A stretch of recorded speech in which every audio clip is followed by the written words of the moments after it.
You are listening to Skin, Earth, Vitality, the podcast where ancient wisdom meets modern vitality. If you are seeking to reconnect with your innate vibrancy, you're in the right place. I'm Emily Davis, a seasoned holistic esthetician and herbalist. Join me as we unlock the secrets of ancient skincare practices, explore the beauty of seasonal and nature-based living, herbalism, and true holistic well-being for you and the broader ecosystem. Please remember that the information I share in this podcast is based on my personal and professional experiences and is intended for educational and informational purposes only. It is not individualized skincare advice, nor is it medical advice.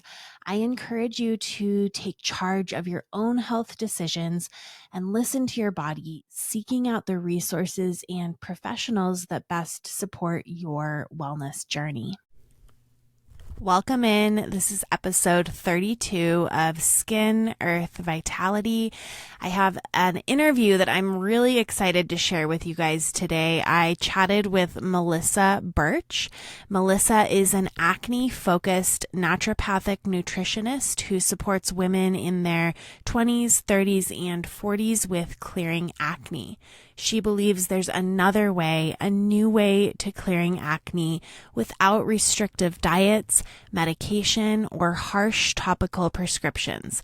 Melissa takes a holistic approach to clearing acne and uses nutrition, lifestyle, supplements, and skincare to get to the root cause of acne and heal imbalances by creating an environment where the body can heal itself. The focus is not only on the physical body, but also on the mindset, because how we feel about ourselves and our skin plays a big role in healing. Melissa is just such a breath of fresh air. She is so well-spoken. She's so intelligent, and just being in her energy felt so good and nourishing. I met her on Instagram. Gosh, I don't even know when we started following each other, but I immediately loved her vibe. She's so aligned with so many things that I believe in about the skin and about our body. And so it was wonderful to just chat with her and listen to all the things she has to say. So I hope that you enjoy this. Thank you, Melissa, for coming on the show, for sharing your wisdom.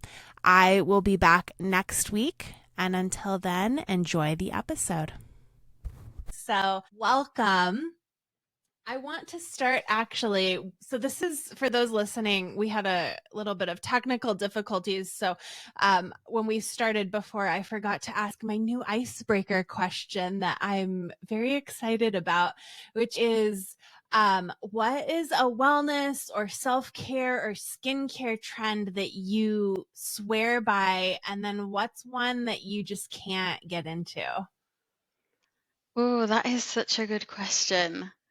I think, to be honest, I'm not the biggest for trends. I don't really stalk TikTok anymore, but I would say trend-wise, I do swear by would be LED red light Oh, yeah. therapy.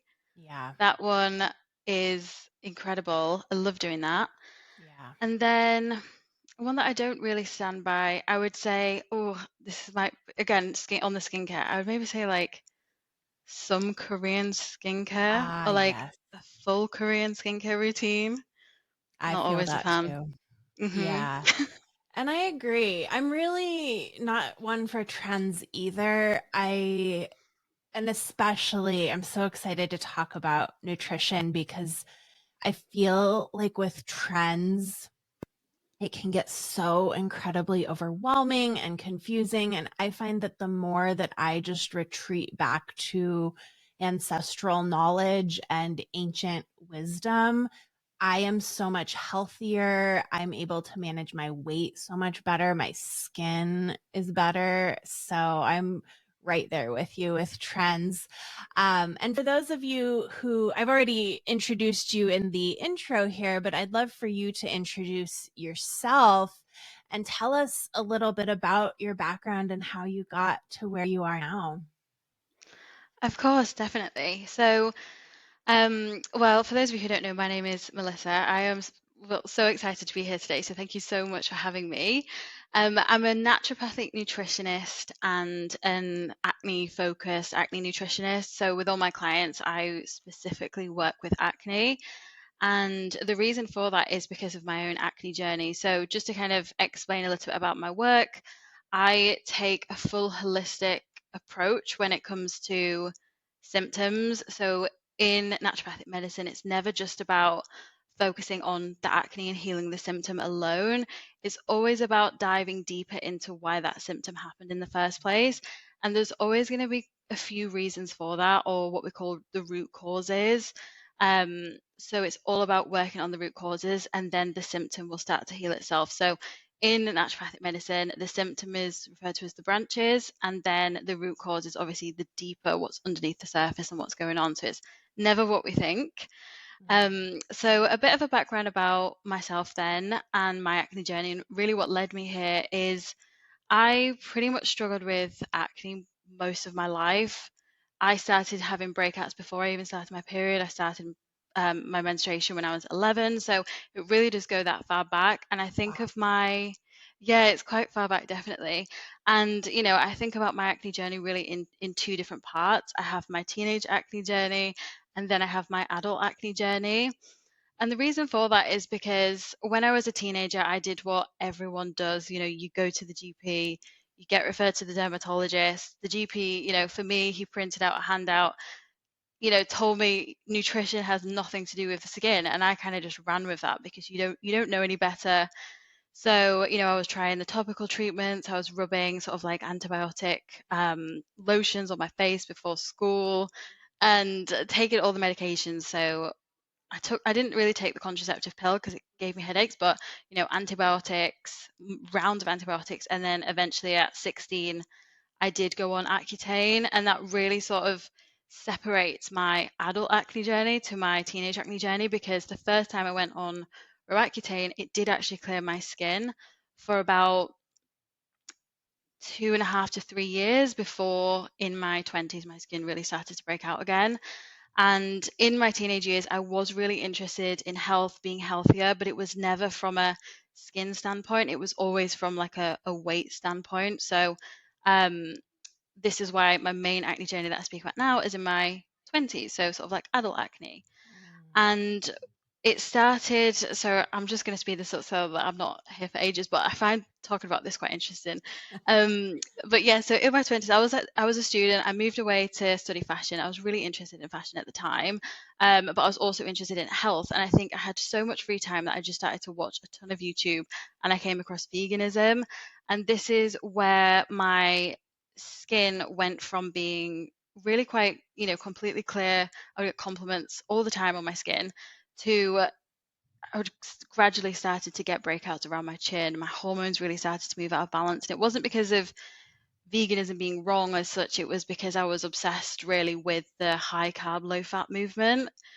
I'm not sure if you can remember that. It was around sort of like, 2017, 2019, where it was all over YouTube. So that's really where my skin cow nutrients were depleted and my mental health sort of really took a downward spiral. And I don't want to blame veganism as such. It was the way that I was doing it, and I take responsibility for that.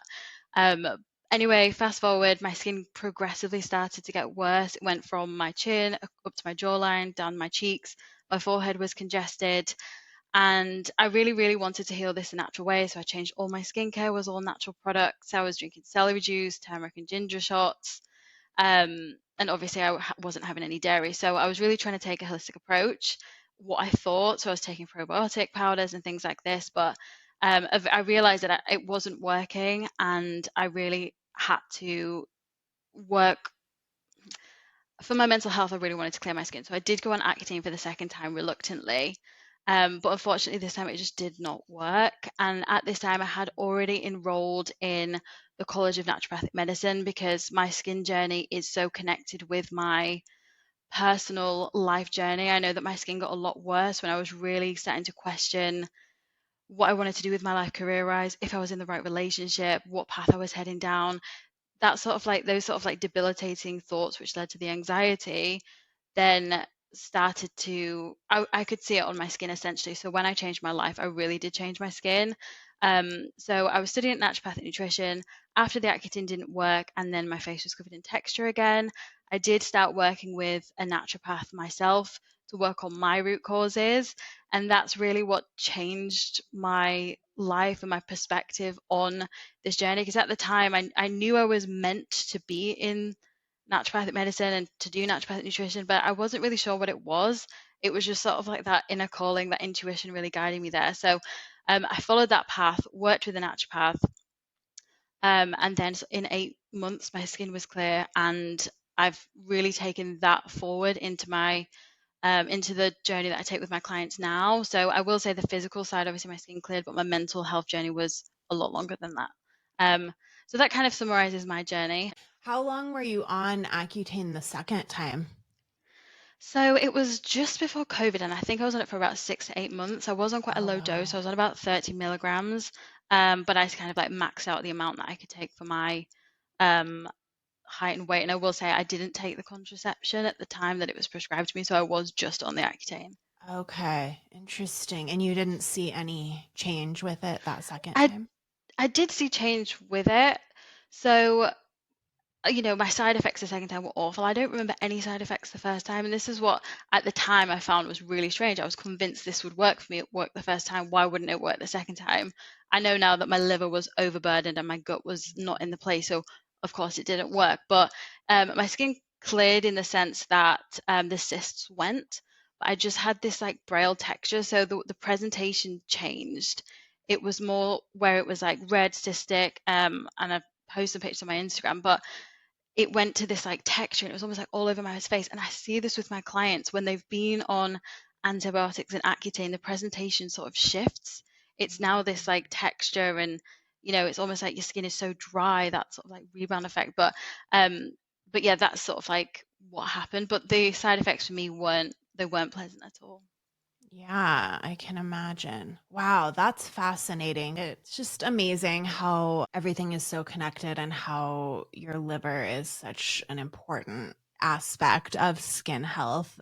With that being said, can you explain your approach to addressing skin imbalances with nutrition? Yeah, definitely. So when I think about obviously nutrition for the skin specifically, I see nutrition really as one sort of like pillar with this. And it's really one of the foundation principles. But I have kind of like three main things that I work on with clients. The first one is eating, anti-inflammatory foods, really reducing the inflammation with the foods that we have. The second one is balancing blood sugar, which is out of that is probably the most supported in the research, is the importance between balanced blood sugar and skin health. And then the third one is the 80-20 approach, because I know that obviously we mentioned before starting the call that restriction element is so big with clients on with acne, that actually bringing in the balance of that 20% is almost like the missing pieces. Instead of removing something else, we're adding back in, and that balance is almost removing that stress, which then therefore actually helps the skin. So those are the main sort of like pillars with it, but I'm happy to dive into that if you'd like me to dig a bit deeper. Yeah, I love this so much. Especially, I think let's start with the balance aspect because that's what's so refreshing to me about you. And before we started recording, I was explaining how I have been such a food restrictor in my life. And I'm really coming off of that the last couple of years and seeing positive result. I feel like there's an energetic aspect there. I feel like there's a physical aspect, an emotional aspect. So I'd love to tuck into how you approach balance with your clients. Definitely. And, I try and tailor this to different people, because not everyone is ready for balance, which is so interesting, because I think that a lot of people think to clear acne it's going to be restrictive, when the reality is when clients come to me, they're already restricting so much that I'm actually adding in, but adding in gradually, because when I'm adding these things in, these clients, they may have been removing these foods for an extended period of time. They've not seen results, but they don't yet have that trust with their body that they can reintroduce these foods and not have a reaction. So the way that I approach balance is a lot of people like to be quite logical with it, really. So when I think about the 80-20 approach, to me, when I do it, it's more of like an intuitive perspective. But again, we have to build that trust with our intuition. So how I sort of say it is, if we're having 3 meals a day, 7 days a week, and say like one snack, it roughly works out about 28 times that we would be eating over a week on average if we are eating the set meals, which is something that I coach my clients into doing. 5 out of that 28 roughly is going to equate to your 20%, and that could mean absolutely anything for you. These people, you have been restricting for so long. I was really restrictive with this. So for me, it was like reintroducing eggs again, reintroducing sugar and having that sometimes if I wanted, and realizing that actually if I only had it a few times per week, it wasn't going to impact my skin negatively.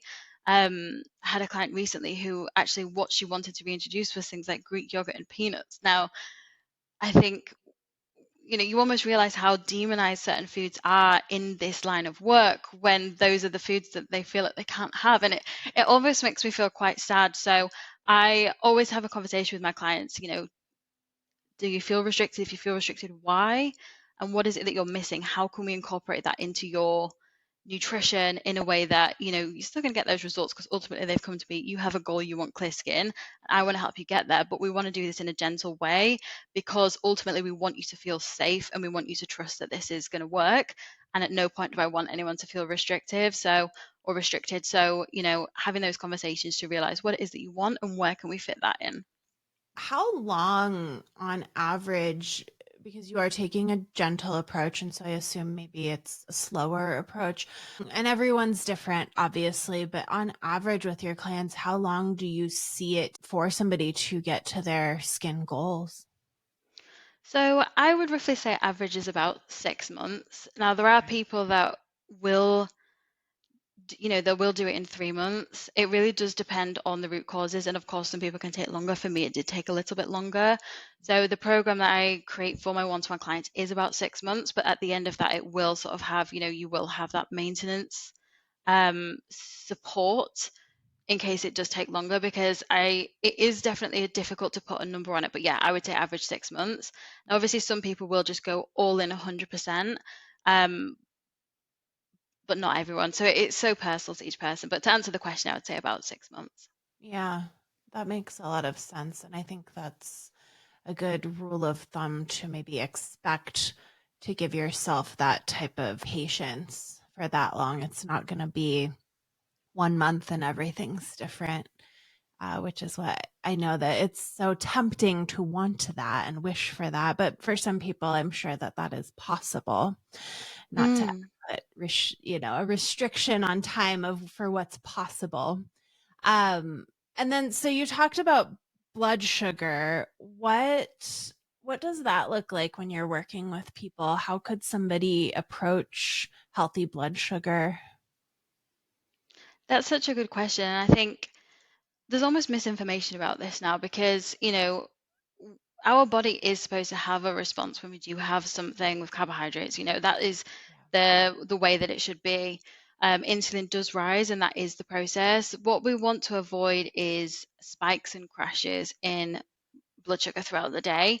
We want it to remain as consistent as possible. Now, when you do have a meal, you are going to have that, spike in blood sugar. But what we want is we want it to be gradual, and we want the drop to be gradual as well. So ways that you can really support that in yourself is as simple as possible. I like to say have 3 meals a day, and then either in the morning or the afternoon, depending when you have your lunch, have a snack in between that. So you're essentially eating something every sort of like 4 hours. And obviously, what you eat is going to be important as well, because you want to be having protein, you want to be having fiber from, vegetables, and you want to be having complex carbohydrates and some sort of healthy fats in there as well. That is going to really give you that balanced plate. I don't necessarily think that we have to eat in a specific order. I know some people will say have the protein, no, sorry, have the fiber, have the protein, have the carbohydrates, whatever. That can get a bit too complicated, and there's almost an element of restriction with this. So I would just say, like, as long as you're having quite a balanced meal. Um, you have breakfast at like 7, lunch at like 1, dinner maybe at 7, and then in between the afternoon or something like 3 or 4, you should, if you're eating enough, that should keep your blood sugar stable throughout the day. But just making sure that you are getting in enough protein is going to be quite a big one there. Oh, I love that you said that. I feel like blood sugar is the current food fear of the moment, and our blood sugar spike, and it's a natural process of our body that we need. It does it on purpose. And I love that you, of course, bring some balance to this and a little bit of common sense to it. So that's amazing. Um, do you ever feel like there are cases when food restriction is helpful? And if so, how do you navigate that? Like, do you think everyone should be able to eat gluten and dairy? Do you think there are some people who that's maybe not supportive to their body? So definitely. So this depends on the person and if they actually want to eat it, because a lot of the times people don't want to have dairy and they don't want to have gluten. And for me personally, I didn't reintroduce dairy back in after I was vegan just because I didn't feel like I needed to at the time. I might do in the future. But I do generally keep gluten within my 20%, but I know that I don't feel that great when I have it every single day. And these are two things that I do like to remove or reduce. I say reduce into the 80% when we are, in the healing process, because dairy, it is going to be inflammatory. And unfortunately, the research does support removing it, but it's more the way that our body sort of like responds to the dairy. So once we remove it for a certain period of time or reduce it for a certain period of time, heal the imbalances, a lot of people can then go back to reintroducing it back into their diets, because it's not the food, it's how you respond. But with gluten, what I explain to clients is, for people that need to remove it, it's more anyone with sort of like an autoimmune condition. So, you don't have to have celiac. Obviously, if you have celiac, you will remove gluten, but Right. you can have sort of like the, Hashimoto's or thyroid autoimmunity. Then those are the sort of conditions that you would want to remove gluten, just because once you have one autoimmune condition, you can also get other autoimmune conditions. It has been shown. So those are the cases where I would remove gluten. But I do like to reduce it into the 20% for people, especially if they are on like a gut healing protocol. If there's inflammation in the gut lining, we will want to remove gluten, because that is going to exacerbate that inflammation. A lot of people will say you can still have sourdough. I prefer gluten-free sourdough because not all of the sourdoughs are going to be the quality these days, especially if it's from a supermarket. And then other times where I would, obviously, you need to remove foods if you are on sort of like a candida protocol. It's quite a difficult one, because if their test results come back and they have a huge overgrowth of candida, they will likely also have symptoms. And one of those symptoms is going to be the extreme sugar cravings, sort of like insatiable sugar cravings. And this isn't as common as people actually think, but if that is, your case, I just want to remind you that it's not a willpower problem. It is that candida trying to feed itself, in which case you want to remove the sugar and the different foods just while you are really working on the gut. And then other times, because I don't think it's always necessary to go on strict food diets just because your stool test come back and you've got like SIBO or H. pylori, unless you are having quite severe reactions to certain foods. So if you're, H. pylori, just for those of you who don't know, it is a bacteria that we have some of, but if it overgrows, it can become quite a big problem, in which case, you would be having symptoms of like indigestion, stomach aches, and those sorts of symptoms. If you wanted to reduce those and avoid them during the healing process, then of course you would feel more comfortable removing the foods that trigger that symptom, if that makes sense. So to sort of like summarize what we said, gluten, dairy, sugar, those sorts of things I don't like to remove completely unless absolutely necessary, but I will reduce to the 20% just because I want my clients to see results. I wouldn't expect them to remove it 100% unless they were on sort of like a specific healing protocol, or unless they had an autoimmune condition. That makes so much sense. How do you help people determine their root cause? And I assume that you see people all over the world. So if somebody's listening and they are worried that I don't know if SIBO is necessarily a root cause, quote unquote, but how do you work with people to find that? Yes, I love this question. I get asked this a lot. So, just to clarify, SIBO wouldn't class as sort of like a root cause. Okay. Um, the thing is, it could be a root cause of acne, but it's not the root cause of the problem, if that makes sense. So, Okay. um, if you have SIBO, the root cause would be more low stomach acid, which might come from like long-term stress, something like that. So the way that I would understand this about everyone or anyone that I work with, and yeah, I do work, everything's online and I work with clients all over the world, is really in the beginning stages. So I can figure this out quite quickly within the first sort of like session or two. The first process is understanding your symptoms. So your symptoms really tell a story, especially when they started, because um, there is a specific order. It's not necessarily so relevant to acne as such, but if you have something like eczema and asthma, the order of when you got those is going to play a really important role. So understanding your symptoms, when they happened, your full medical history, even down to were you a vaginal birth, were you breastfed? Sometimes it's interesting to know, like if you did, for example, have eczema, it's interesting to know sort of like were there heavy metals? Did your mom have heavy metals? Anyway, so instead of just looking at the symptom, we're really digging into your whole medical history. How many times you've been on antibiotics? You don't need to know the exact number, but roughly if it's a lot of times, we know immediately that your gut isn't going to be in the most, the best place that it can be. So that tells a story. So symptoms, medical history, health history, even a family history. If someone's got reproductive symptoms like consistent period pains, or other sort of reproductive menstrual sort of like symptoms, and they might have a family medical history of reproductive cancers or something quite extreme, like we do need to really dig into these things, and we would want to look at hormones for something like that. So that's one part of it, and then I also like to take into consideration how the clients talk about themselves, about their symptoms, about other people in their life. We can really sort of develop a picture from, is someone more shy? Are they more timid? Do they touch their face in a certain way? These things really give us a good picture of what is happening in the body, and how they feel about it, specifically with acne. And then we can use functional testing to really dig into those symptoms a bit further. So, for example, if someone had bloating or recurrent abdominal pains, any sort of gut symptoms, we know that the gut then is likely a root cause, but we don't know what the root cause is as such. We would want to do a stool test to really identify what is happening in the gut and sort of break it down from there. So that is kind of like part of the process. But I also like to ask my clients, obviously, for skin pictures to kind of get like a rough idea of like a face map. I don't follow the face map alone. I always match it to the medical history. And then I also ask the pictures of nails, tongue for the tongue analysis that we do in naturopathy, and then also their eyes. I like to see sort of like the dark circles under their eyes. Is the white of their eyes sort of like a bit yellow? Different things like that. So quite a big analysis goes into understanding the root causes, and there's always going to be more than one.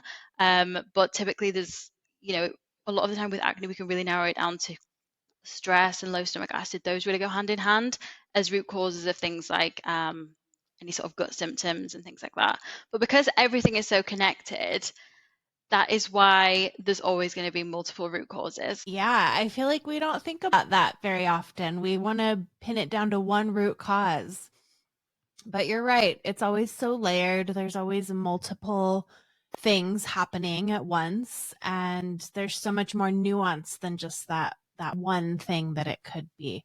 That's such a beautiful approach, such a holistic, thorough approach. If somebody does have imbalanced gut flora, do you like people to get on a probiotic? And then what are some other lifestyle and food modifications that you will, I don't know, would you call it prescribe? Um, I guess some people would say it is like a prescription in a sense if you're getting like supplements, but it's never sort of like medication or medical from that Mhm. standpoint. So with the gut, yes, that is definitely a complex topic, and everyone is different. But kind of like, when I've seen so many stool tests now, I can sort of like pinpoint similarities. And pretty much whenever you have acne, you are going to have some sort of dysbiosis happening. Um, whether that is, low levels of the healthy bacteria or pretty severe overgrowth. So I do see that a lot. And ways that we can approach this now, if someone does have an overgrowth, parasite, pathogen, a lot of the time we will want to go in with rounds of antimicrobials to remove that, depending on their symptoms.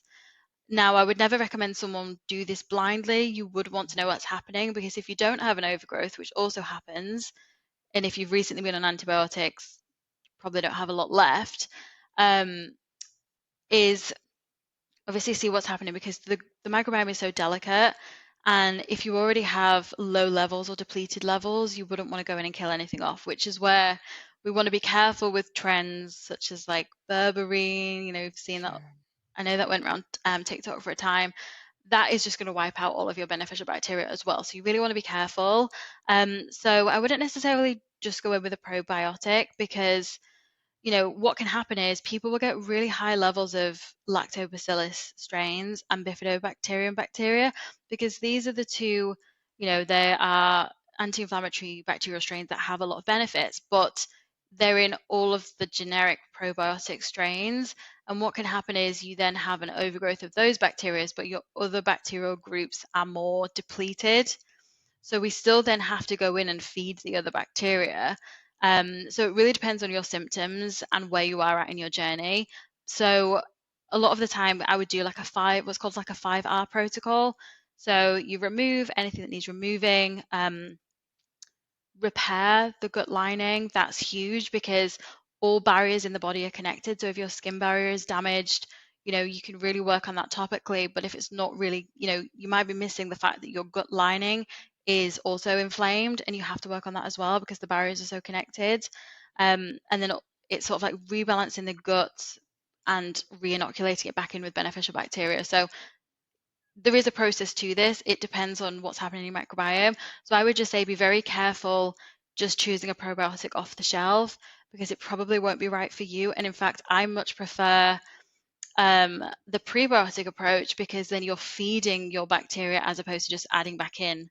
What do you think about like fermented foods?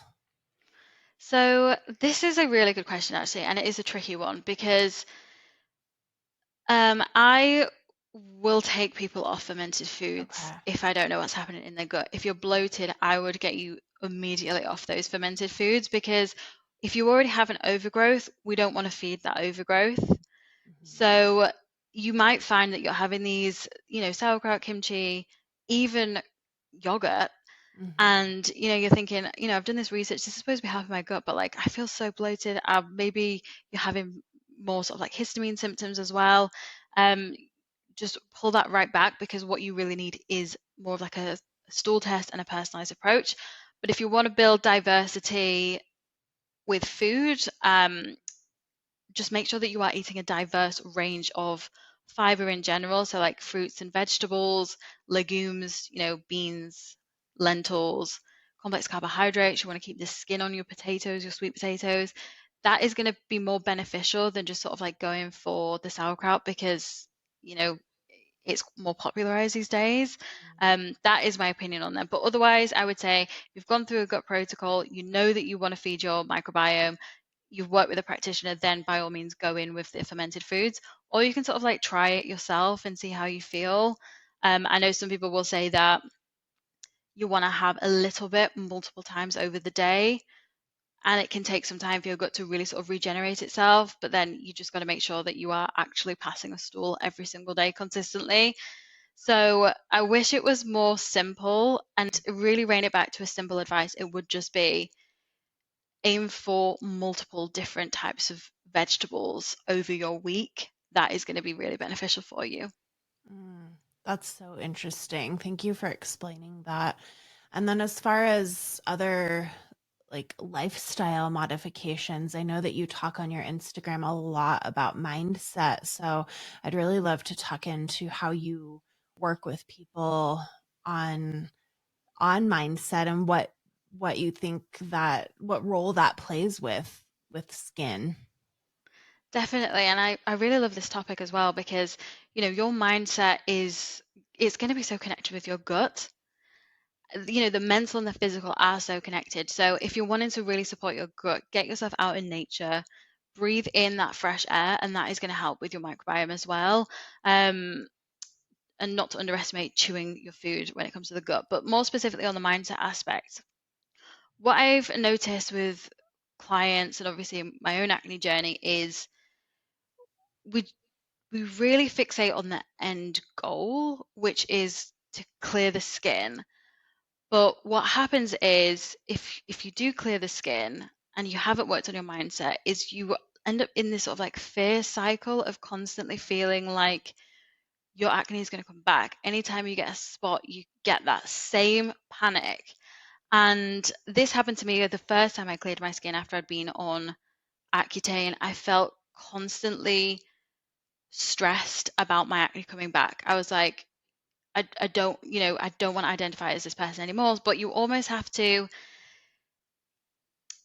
not overlook mindset. And it's quite a difficult one to explain because when it comes to mindset, you have the nervous system regulation, which you have to do first. So if you're feeling stress and panic, we want to get that nervous system regulated so that you feel calm enough to actually believe the mindset work that you're doing. And a lot of the times my clients need to do that for a couple of months first because they're not yet ready to accept that they like themselves. They're not able to compliment themselves. The least that they can do is accept that they are on a healing journey. And that is all that I will ask them to do initially, because accepting that you're on a healing journey is going to be the first and most important step. And then with a mindset after that, it's really about sort of like changing the way that you talk to yourself. So, we are so mean to ourselves. And I know that a lot of people with acne, and I was the same, is avoiding that eye contact, fearing that people are looking at their skin when they are out in public. But the reality is nobody is as mean to you as you are to yourself. So we have to just change the way that we speak to ourselves, kind of like as a foundation. So anytime that you find yourself in a loop of catching yourself talking badly to yourself, sort of like turn it off, switch it. And this definitely takes time. I got to a point where I wouldn't even, if I was reading a book about mindset or like something like that, I wouldn't even read the negative thought that someone was describing how someone else felt, because I realized that my subconscious mind is always listening. So I kind of got a bit like, okay, if my subconscious is always listening, then I don't even want to read it because then I know that they can hear it and I don't want to believe that, etc. But you don't have to worry about it too much from that perspective. It's more about, complimenting yourself. Affirmations are really, really helpful as well, and just changing the way that you actually think. But then you also have the limiting beliefs aspect. So it's almost like nervous system, mindset, limiting beliefs, because when it comes to acne, Louise Hay, who's a spiritual writer, I think she's quite popular. She has described so many different symptoms, and she has one for acne. And I just find this so interesting because she says that acne is a dislike of self. And the interesting thing is that dislike of self can actually happen before the acne. So this is why we almost have to dig quite deep. And at this stage, I would, depending on how people feel emotionally, I will refer to maybe like a talk therapist or someone that can really dig into the emotional side a bit deeper. But understanding where those limiting beliefs come from, maybe doing some sort of like shadow work, prompt yourself just to really understand how you're feeling. But I do think when we start digging into the deeper work, the limiting beliefs, we have to have more energy. So I won't really do that first. I like to start with building their energy back up, getting them out of that depleted state, making sure that they feel not tired all the time. So that physical energetic state, regulating the nervous system to get them out of the fight or flight response. And it's then that their body is almost like safe enough to really handle the mindset work and those limiting beliefs. And for me, I saw a counselor therapist for like 3 years on my acne clearing journey. So I think that aspect of it is huge. So I'll refer where needed for something like that. I'm reading this book right now called Rewire, and it's all about the neuroplasticity of your brain and talking about what's actually happening on a chemical level, I guess, with that negative self-talk and with imagining that everyone's, looking at you or thinking about you in some way. And it's so fascinating. I love this topic. And I think that for any skin imbalance, or, everyone really should be paying attention to it, but it's such a key part with skin because they are so intimately connected. Are there any other food or lifestyle modifications? Yeah, so I think when it comes to, lifestyle, I think that I never really want to overlook this aspect because nutrition is spoken about a lot, but I think that lifestyle, it's almost not. And I think we look for quick wins a lot of the time. But unfortunately with acne, a lot of the time we do have to almost like delay that gratification, which is why I encourage, like that mental health approach. But lifestyle is huge. So anything to get the lymphatic system moving is going to be really helpful. And I never want to underestimate the power of walking. It doesn't have to be complicated. The foundations are always going to be the place that we start. And what walking does, obviously, is it's going to help with your bowel movements. So if you're struggling to digest, food, you're a bit constipated, walking is going to be really, really helpful. But it's also going to move your lymphatic system. It gets you breathing as well, and it's that almost that low impact movement. So I guess that is a trend again that I'm very much for, is sort of like the 7,000, 10,000 steps every single day, because walking is so powerful. But you can also sort of like jump up and down. Small trampolines are really helpful. Skipping as well. I used to love skipping. And then sort of like inversion, so like the legs up the wall, that's a really good one. And then you can do lymphatic massages, whether that's, on the lymphatic drainage massage. So like base, abdomen, legs are the ones I typically suggest to clients to really get that movement. And then castor oil packs are also really, really good tool. I don't think certain claims you're not actually allowed to make about castor oil packs. I'm not 100% sure, but they are really, really powerful. They're great for the lymphatic system, great for digestion, and pretty much, unless someone's trying to get pregnant, I will suggest castor oil packs. But then something with the lifestyle that's absolutely changed my life is what I call a parasympathetic day. And I could do this on a Sunday. So, parasympathetic Sunday. I did take this term from someone. I can't remember who it was, unfortunately. But essentially, it's a day that you choose to move back into your sort of like rest and digest state. And I know that this doesn't work for everyone. So, you can just do it for an hour or a couple of hours, any day that works for you. But on this day, I will take the full day off social media, which is huge, and not enough people do that. Focus on anything to relax my nervous system. So typically go for a walk in nature, spend some time by myself reading, journaling, LED mask, meditation, breath work, lymphatic drainage massages, all of the like self-care things, but sort of like the more holistic naturopathic self-care things. So I'm not going to sit down and paint my nails, but I will do an LED face mask for 20 minutes. So that's the lifestyle aspect. And then from a nutrition perspective, I would say never underestimate the power of minerals. So, there is another trend, sea salt to water, but yeah, really adding that sea salt to your water, drinking that coconut water, focusing on really that cellular hydration, because that's really important from like a visual skin perspective, but also that is so important to get your energy up. And I look at a lot of hair tissue mineral analysis tests. And what I know for sure is that sodium and potassium is very, very low in women. So increasing that sea salt and adding in some sort of like coconut water or any foods that are rich in potassium. So we've got like tomatoes, underripe bananas, potatoes, anything coconutty really, is just really going to support those minerals. Those are probably the main things I would say. Oh my gosh. I'm obsessed with parasympathetic Sunday. I am going to do that. Do you ever recommend a mineral supplement, or do you think getting it from food and sea salt and water is the best, most natural way? So I would say I always do recommend mineral supplements to clients Okay. based on their test results, Okay. because we can throw off our mineral balance very easily. So a lot of the time I see really high calcium. So that is a sign that we really do want to increase the potassium, but there's only you don't want to overdo the supplement. So, I will do a supplement and then I will increase it with food, depending on the individual. But I know a lot of people will say like take magnesium, and I fully agree. Most people do need magnesium, but magnesium and sodium work so closely together. And a lot of the time we'll do magnesium, we won't do sodium. So you just want to be careful on your ratios. And another thing for the skin actually is zinc.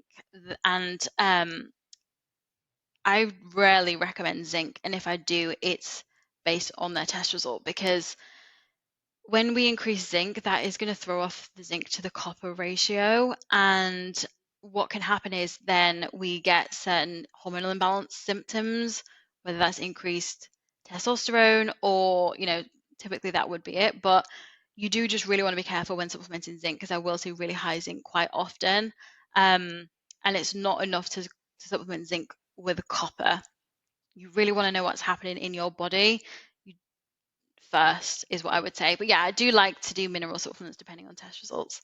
Oh, that's interesting. I didn't realize that about zinc. I always imagined zinc to be very healing for acne, Yeah, but well, that's what the research says, and it is when we need it. But I think the problem is, because we know that it's good for acne, most people that I work with have been supplementing with it, okay.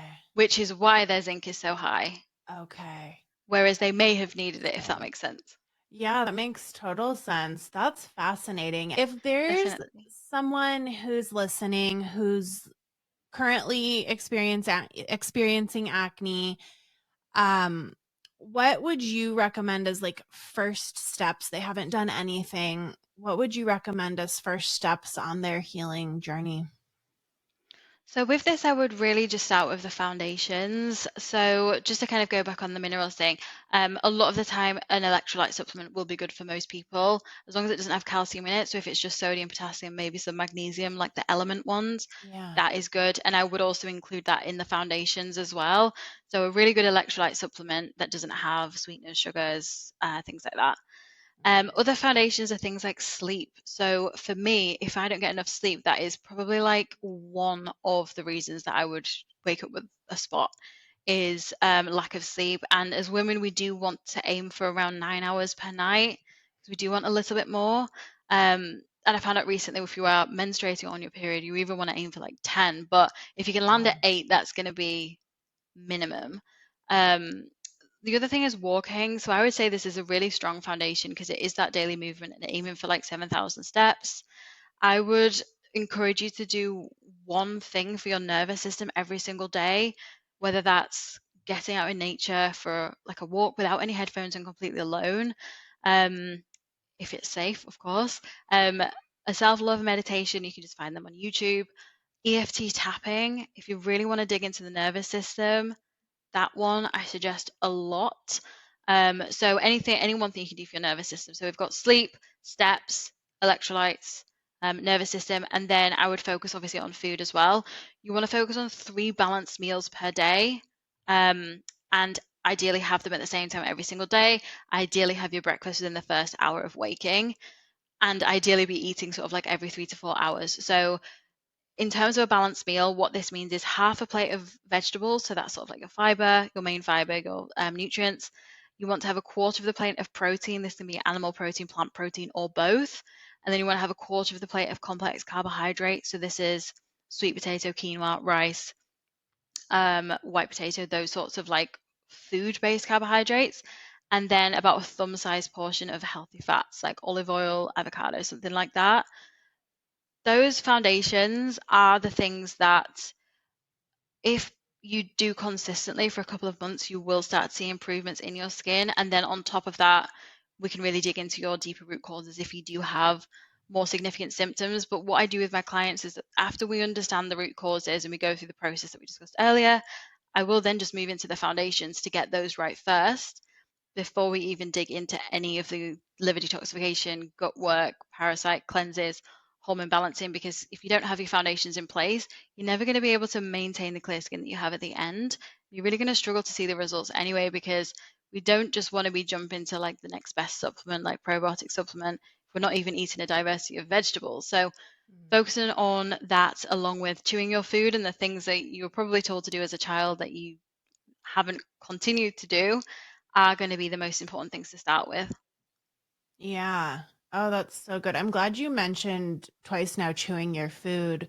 I think that's so underrated and honestly something that I'm just like that's been a huge practice of mine the last like year is trying to just slow down, not have my phone with me when I'm eating, saying some gratitude for my food for giving me life ahead of starting to eat and then really focusing on actually chewing my food.